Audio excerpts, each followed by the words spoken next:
Hello, friends, and welcome to another beautiful day here at We're All Fine. As ever, I'm Holly, and with me is my fabulous co-host, Carley. Hi, Carley. Hey guys. Hey, Holly. We were talking today about just how much we enjoy each other, and wouldn't it be great if we felt that way about everybody all the time? Mm-hmm. But being the judgy bitches that we are, that's not possible. And so I think sort of what this turned into, the organic sort of decision to come up with today's topic was looking for other people who also, the judginess turned into something that prevented love from happening. Is that maybe too negative a spin on this? Honestly, I think it's honest, but here, we'll make it a positive thing. Okay. When people realized that they were not compatible with other people by simple things and rescued themselves from relationships that were doomed to fail. Otherwise known as getting the ick, as the youths would say. So getting the ick traditionally is more along the lines of something immediately turning you off of someone that you previously had interest in. And usually that thing is not a huge thing. I mean, it's not like they grow a second head or suddenly, they've set all of your belongings on fire. The ick is just something that they do that immediately turns you off. Now, because this podcast is for entertainment value, I think that some of the ick examples we have are maybe a little bit more extreme than real life. Have you ever gotten the ick before, Carly? Oh, I have. I talked about it in a past episode. That is like the most blatant to me, that this young man and I were watching a movie together, and it was a very uncomfortable scene for shock value. And I think it was supposed to make people uncomfortable, and instead he just thought it was the funniest, most wonderful thing in the world and just wanted to replay it. And all of a sudden I just remember I couldn't fix my face. I was just looking at him like, oh, ew, gross. That's probably the worst time I got the ick. Ooh. The second time I got the ick really terribly was when a young man decided to sing at me. Well, it's like when people sing for you, but when it's unsolicited and not asked for and very uncomfortable. And so I just slept with this person because that was the only way I could keep them quiet for a while. And the performance in the bedroom was just as impressive as the singing adding. And when we finished, he looked at me and goes, I can tell you really enjoyed yourself. And I was like, no, I didn't. I'm just trying to get you to stop doing things, and I don't know how to. I've used my body, I've used my words. But yeah, just having this person that put on a show that was maybe below average at best, both with vocal cords and other body parts, and then was like, oh, you really enjoyed yourself, didn't you? Yikes. And it was like, ew, icky. But I didn't have this terminology then. No. And I think that's the thing that's been so nice about seeing the ick, is that this is a relatively new term for a feeling that has been around forever. I remember being introduced to this very cute Air Force Academy cadet back in the day. I was like, oh, he's adorable. And then he was like, yeah, but everybody calls me Wiener. And that was it. That was all. And I was out. And he was really proud of it. There was forgive the pun, but there was a cockiness about being called Wiener. And I was like, wow, well, that minute that I found you attractive, it feels so long ago now. So very long ago. It's terrible. Yeah. The other thing that generally gives me the ick, for men especially, is when they are absolutely determined to tell a joke That's just not funny. And then they do it repeatedly. Like, we all have bombs. We all try and do the joke in public and we're like, crash. I used to do improv professionally. I know how this works. Like, being in a crowd of 200 people and falling on your face. Like, I get it. Like, you do something you think is hilarious and it's like crickets. I feel that. I get it. 100%. But if you are around someone, and we've all been around those people, they're like, they keep doing it and everyone's having a great time and they like jump in to like be more funny, and it's not okay. It's not okay. And I refer to those people lovingly as Buzz Killington. No, thank you, Family Guy. That's even a better nickname than Wiener. So really, well, accurate. It's accurate. So those are really my ick moments of just like, ugh. Yeah. Or it doesn't matter how cute I thought you were. If you're trying too hard, I'm out. If you introduce yourself to me with total sincerity as Wiener, I'm out. I'm out. But really, for you and me, these are mild. These are super mild in comparison to what some other people have had to deal with. So let's see what other people have to make us feel a little bit better today, Carly. Let's talk about some of the other ick that has happened out in the wild. Ugh. All right. I found a lot. And I am going to say, I know that there's some negative shit right now about like, that people having the ick is so judgmental. People are so judgmental. Sure, maybe. But I also love the fact that there are men, women, and they, thems that are setting a standard for themselves of how their partner or future partner or even fuck buddy is going to conduct themselves in the world. Because we haven't always had that, especially as a society. You got what you got and you just were miserable until death. So I'm really, I like it. I like it. One of the ones I found that I thought was absolutely hilarious and reminded me of the video where the guy like loses his shit and he's like, the Wicked Witch of the East, bro. Like everybody knows this video, right? Where he's just like losing his shit over Wizard of Oz. So this person wrote, he started shouting at someone he was discussing Star Wars with, then stomped out of the restaurant without me. I chased him down so I wouldn't be stranded. Once we got in the car, he started driving recklessly while asking me to tell him that he was right. He got that angry over Star Wars.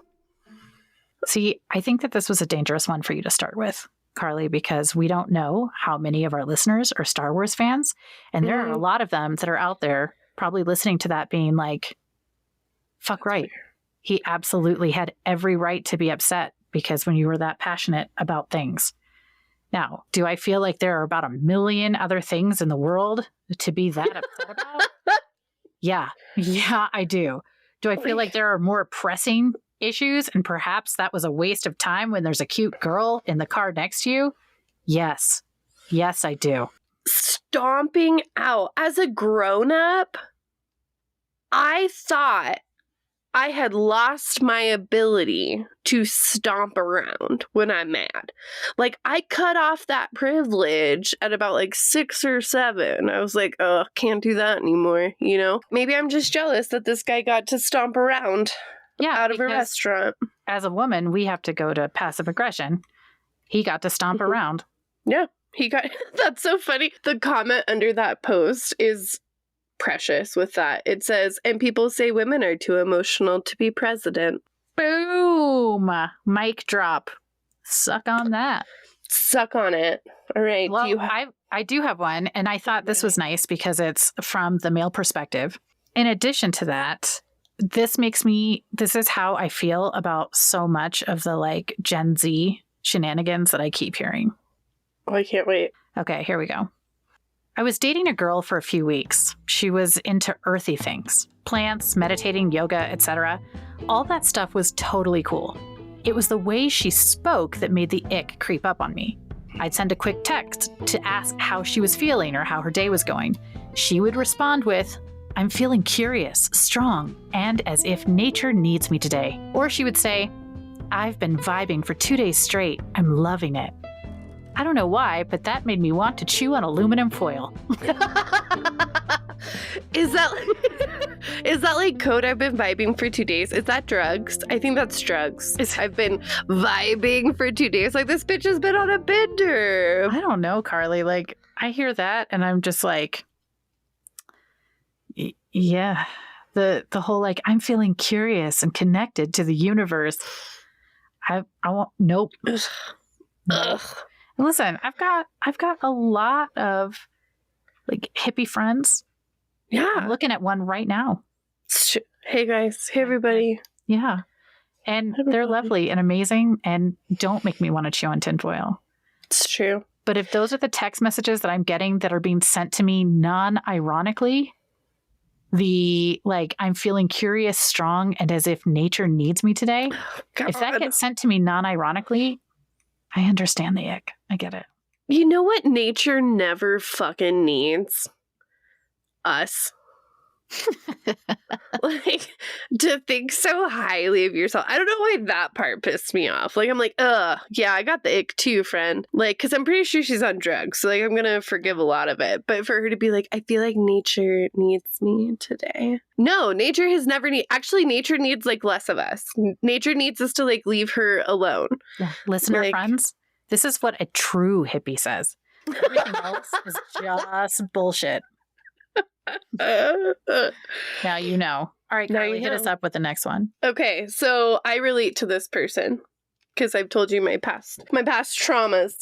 So it was a very mediocre date, but he offered to walk me to the train station at the end. Sure, what's the harm? He shared that he's an aspiring artist and then proceeded to serenade me beatbox style terribly as we walked down the busiest street in my city. I never wished so hard that I could be a turtle and hide from the world. Can you just imagine that? Like, you're just like walking down the street, like, because I'm pretty sure that's what it sounded like. Because I too can beatbox terribly. Oh my God. If we're going to look deeper into that, it's not just that he was like terrible at his art, but that he chose to do it in the busiest space, not because he wanted to like do that for her, but because he wanted the attention from the people around him. So to me, that says he wasn't focused on her and their date. If he was, that would have happened privately, in which case she could have been thinking to herself like, oof, that is really bad. But you know what? That was really sweet that he wanted to share that with me. Yep. Instead of the other way around. Right. So well, I get the ick on that. Yeah. And if it was privately, she probably would have just started to kiss him because she didn't know how else to shut him up. Because saying, thank you. Wow. Thank you. Where'd you learn that song? Okay, thank you. Didn't work. So you're like, well, guess I'm going to kiss you now. That didn't work. Maybe he was being funny and was just getting a kick out of embarrassing her a little bit. My husband does that all the time. It's like his favorite game to find ways to embarrass me. Yeah. But also because he knows that for the most part, I can handle it well. Like he wouldn't, if I was much more introverted, that would not go over well. And this might be considered a very abusive relationship. Lucky for him, most of the time I find it very funny. And I also want to choke him. So well, that is lucky for you. I don't like being embarrassed. When my husband and I first moved in with each other, and if I would take too long, I have a bladder condition. So sometimes it takes me a little while to get my pee out. But we'd have guests over and I could hear him. He'd be like, yeah, I think she's in there pooping. Oh my God. Like, what? Why would you? What are you doing? Why are you doing that to me? Or he'd be like, here, I'm going to text her and read out the text that he was writing. Hey, are you pooping? Question mark. Why? Why do men do that? I don't know. I think they think it's funny. I don't know. I don't understand. It's not like every time we walk, like we look at them and they adjust their balls, we don't like yell out in public like, yo, you got a boner? Like we're not those people. We're better than they are. And except that my husband would think that was hilarious and run with it. See, so would mine. God damn it. That's why, because they have no shame. I want you to share one, but this one is just my favorite. It's one sentence and it killed me. Are you ready? Yeah. She didn't believe in dinosaurs. Right? Right? Like, justified. There's literal physical proof. That's going to be rough. Like, I don't even think that exists. Nope. I don't believe in dinosaurs. Aliens. It's not in the Bible. It didn't happen. Didn't happen. That was the... Can't that was say the shit thing. like that in Colorado Springs. No, well, I know, but that's what People will believe you. Okay. That's what it said. Okay, here we go. Mine was after about 3 months. Met his fam. It was his aunt's house, and we had dinner. Afterwards, he spoke in a baby voice to his aunt, saying he needed cuddles. She cuddled him and stroked his head at the table.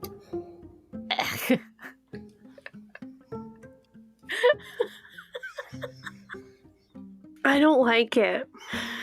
Again, unless somebody is saying that to be funny, like, I need cuddles to their family. There's just something horrible about a man saying that to a parental figure as an adult. And then for the follow through to happen of like the cuddles at the table, which suggests that this is a regular thing. I mean, talk about red flag. Run, Forrest, run. Oh, God. Oh, like I feel gross. Like, ew. Oh, like kids like that that turn into adults are where characters like Dudley from Harry Potter come from. Like that, like weird, mean, fucked up kid that has weird, fucked up family members. No. There's a reason that Oedipus Rex has been a long, enduring story. It's because the fear of a man sleeping with a maternal figure. Every woman has met someone that were like, I don't want to think it, but could it happen? Mm-hmm.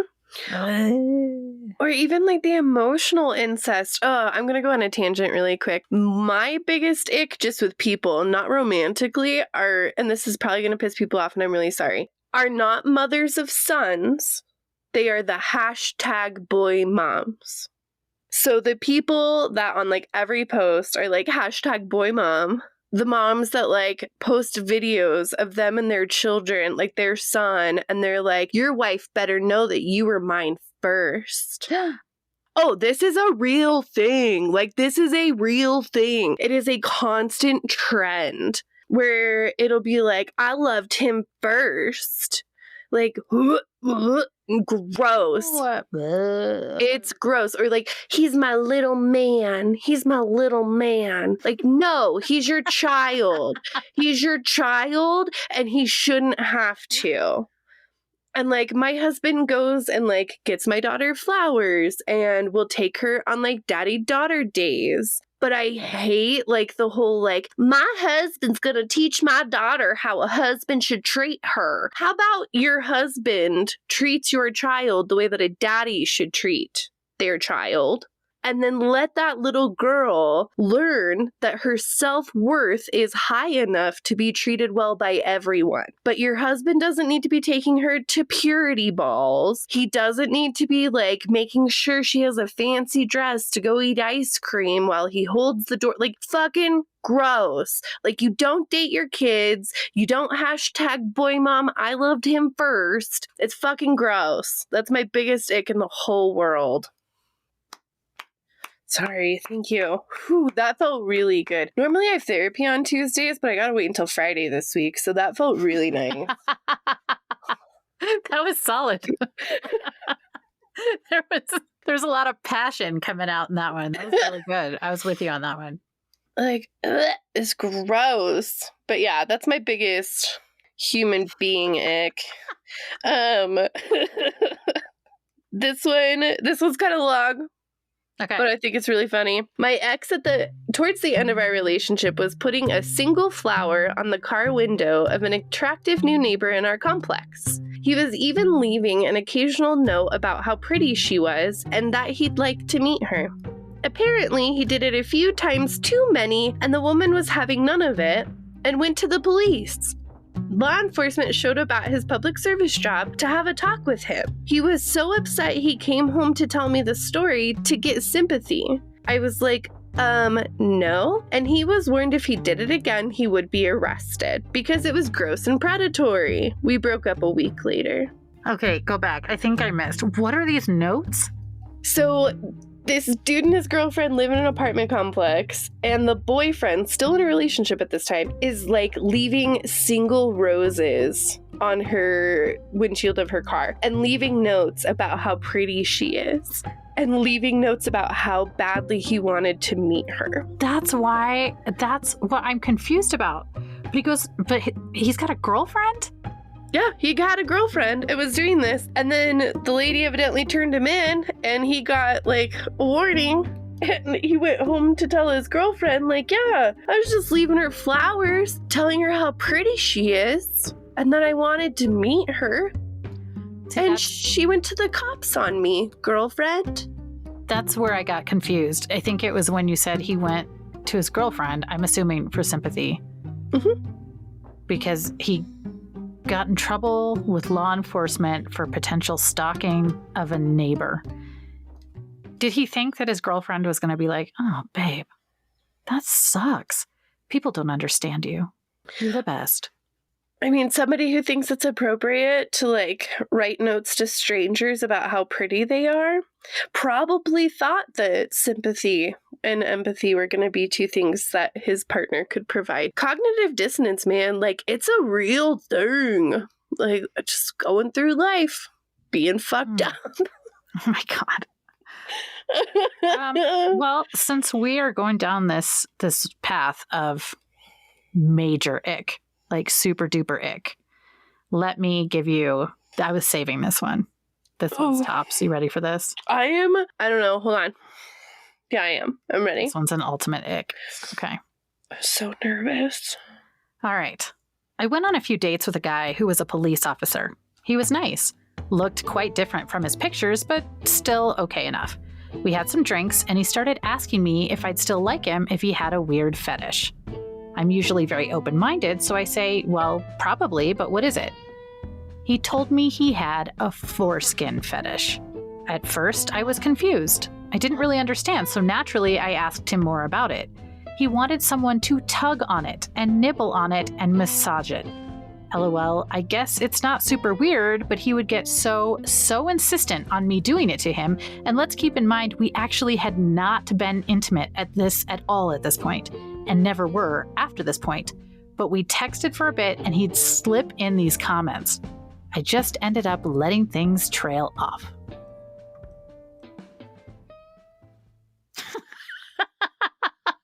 You know, it's moments like this that I wish that we were doing more video, because just the look on your face after that, like it's just crickets. It's just silence, crickets in your face, which looks like you are sucking on a lemon.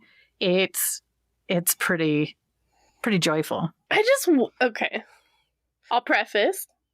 I actually prefer uncircumcised wieners. That's a word we've used today. I prefer uncircumcised. I think there's more to it. I think it's fun. You know what I don't want is somebody expecting me to nibble on it like a chipmunk. Like, what are you... And then the part where she was like, he just kept like dropping hints. Like, what would he be like? Like, oh, it's such a good day. You know, it would make it better. Some foreskin tickling. Like, how? Like, what? What were the fucking like drops, and man? That's what I think is like the ick about it. Like, if he's got a thing, like if that's, you know, a preference for him, like whatever, it's not my jam, but good for him. Fun fact, I have never seen an uncircumcised penis. Really? Yeah, I know. My whole life, and I've never even seen one. I mean, not live. Anyway, like that's his thing, whatever. The thing is that if you are not in that space where you have gotten intimate with someone, you haven't even gotten there. Why would you just jump into the deep end of the pool?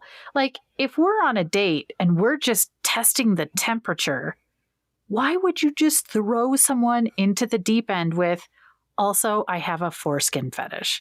Like, there's nothing there that's going to make this girl go, oh, well, I was really on the fence about you, but now that you've said that, I'm all in. Like, that's not. I'm ready. Well, and how that works. Yeah. And honestly, that's not even a weird fetish. His behavior is weird. Yeah. That's the difference. Like, no one's kink shaming here, friend. Like, that's not even, I thought for sure you were going to say he was a furry and then, like, went to his car and put a tail in. Like, that's what I thought was going to happen. But then you're like, well, he's got a foreskin and he wants somebody to play with it. Okay. The way he went about it is what makes it not okay. Like, hey, you want to tickle my foreskin? Hey, do you like it? Hey, hey. But I think like, I'm gonna vomit. But like, don't do that close to the mic. But that's what it feels like when somebody's just like, hey, texted you all day long. And that's the thing is, if he's texting and dropping it, it's starting to feel like the verbal equivalent of a dick pic. Like, I just like, it's incredibly intrusive, and it's a lot. It's a lot. I'm not in it. Yeah, it's not helping me think this could be an awesome long-term relationship. Well, yeah, that's the thing. He could have been like, hey, I'm a loony. Okay, sure. Yeah, you got to save that. There's like, we all have stuff that we're like into in the intimate moments. We've all got stuff, whatever that stuff is. I'm like, who drops that right out of the gate? Nobody. Well, I don't know. Apparently a lot of people do, but they should. A lot of people. You gotta hold some of that till the last, you know? Like, if you're that person that's like, hi, nice to meet you. I have a third nipple. Like, no, why do you hold off? You hang on to that information until you've really built a foundation to where that third nipple, it's not going to be enough to knock it down. Yeah, it's not like a big thing. No. You know, or like, if the moment's right, or when you have to play two truths and a lie, because you never can tell. Never know. That's great. That's the time. You just have to be appropriate. Just be appropriate. So yeah, that was my full on ick. I like it. That was terrible. Thank you. I don't understand it. And what I mean is, you're welcome. Oh, thank you. Thank you. You know what a loony is, though, right? What? Somebody who's into balloons. So, like... Oh, I thought you meant loony, like crazy, like... No, I'm not being offensive. That's an actual term that is recognized by the fetish community. And there are people that are turned on by balloons. So, like, they'll, like, put themselves in those, like, giant human balloons, or they'll, like, blow balloons up. And when they have, like, reached completion, they'll pop it. And they like to, like, rub them and stuff. Yeah. Like, that's a fetish. So I just realized I think we need to do a whole episode on wild fetishes. Oh my God. We can crack that out in like no time. I love fetish. I love kink. So like, yeah, I'm sold. We'll do it. That's happening. I'm like very excited about it. Yeah, because we're not here to shame you. We just want you to know that you have options. Well, Carly, we have time for one more. You have a good one? Oh yeah, here we go. A guy on Tinder took me on a first date to dinner and then suggested that we go make s'mores at a fire pit at a nearby park. I said I'd rather not because it rained that day, but he kept insisting. He had me buy the s'mores ingredients because, and I quote, he paid for dinner. Even though I really didn't want to go do the dessert part. I wanted to just go home. We ended up at the park, but he was not able to start a fire in the pit, and he just angrily picked up everything and then dropped me off at my house. I had to go to the store after to return the s'mores stuff. What the fuck, dude? We literally just met. Huge turn off at how he disregarded my feelings and caused such an inconvenience. Also, why the fuck did you want s'mores so bad?